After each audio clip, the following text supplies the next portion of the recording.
Man, finished up that grass cutting. Man, got about a good acre worth of grass cut. That's all that needed to be maintained for our dog boarding and daycare. But you see the title, man. So-called believers having sexually immoral bachelor and bachelorette parties. Man, what you have oftentimes is a bunch of stage play. Man, you have a man that'll put on a suit, a woman that'll put on a white dress, white as a symbol of purity, and get up there and completely stage play, talking about, man, I'm a Christian man, and coming from a Christian family. I've always wanted marriage, and I prioritize marriage, and it just means so much to me.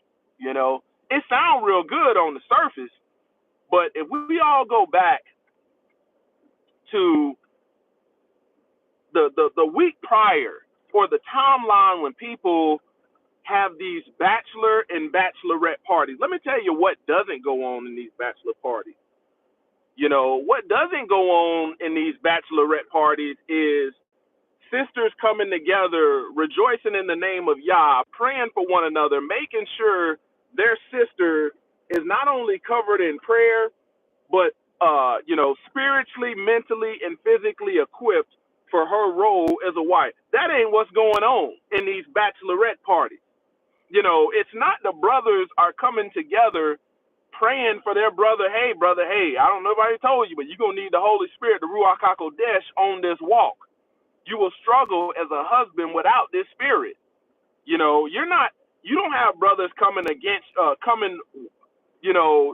you saying, hey, lay our hands and pray for this brother to make sure that he has the ability to long suffer, to endure. He's strong and courageous, like the book says. That ain't what's going on in these bachelor and bachelorette parties. These people are not having bachelor and bachelorette parties at Olive Garden, at Chili's.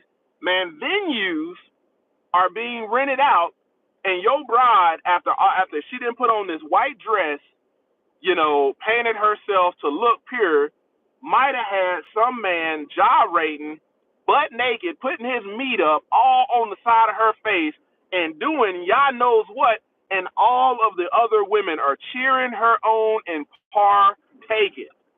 And this is the woman you take to be a wife. And you wonder why,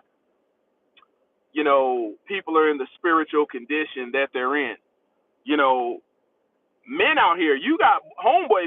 If you are Yah-fearing men, you shouldn't have sexually immoral men around you. But yet here it is, your homeboys. Oh yeah, man, we planning your bachelor parties, man. This gonna be off the chain. Why does everything pertaining to this topic? Why do people think the only thing that's fun and off the chain has to be sexually immoral? Man, we gonna plan your bachelor party, man. We gonna drive down to Atlanta, man, and man, we gonna do it big, man. We gonna do it big. You ain't got to pay for nothing. Then you got homeboys that's dropping money on you for these strippers and harlots to shake their doggone thought pocket all up in your face, and here you are walking down the aisle saying these vows. I dabba dabba do, and you don't mean none of it. I'm telling you, man. I'm telling you, man, if my wife would have ever said some foolishness like that, we wouldn't have got married. Yeah, I'm not. Men, you better be cautious, man, because oftentimes what happens in these days is they're taking these girls' trips before marriage. Oh, it's going to be, once I get married, this is going to be a last day. We got to hang out with the girls one last time. And they're doing their dirt away from home, because a lot of women are getting caught up doing their dirt, at their home front.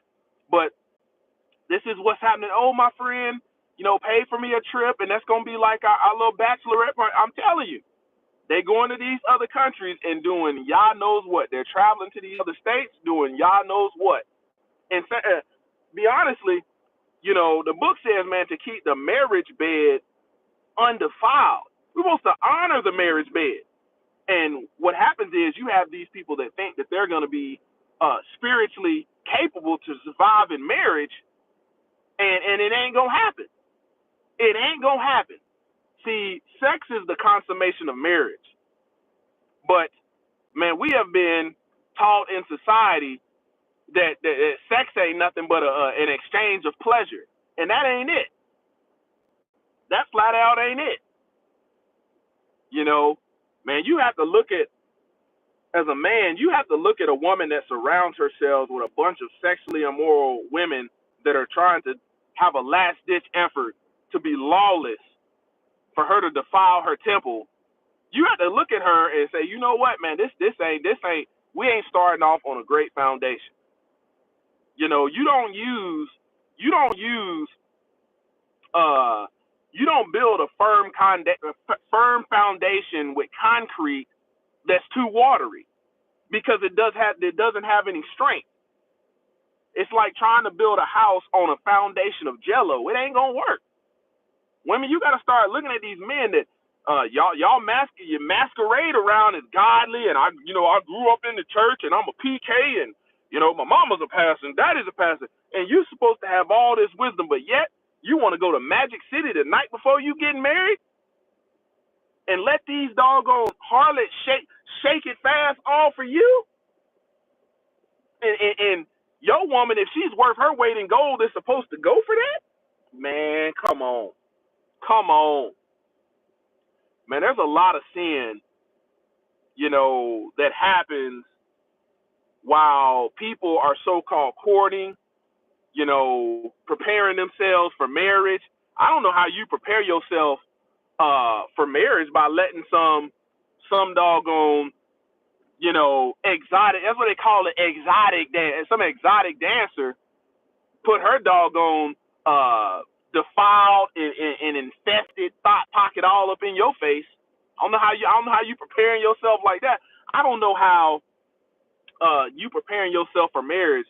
All your homegirls cheering you on to suck this man off, to let him to have his way with you. How you preparing yourself for marriage? Come on, let's be real.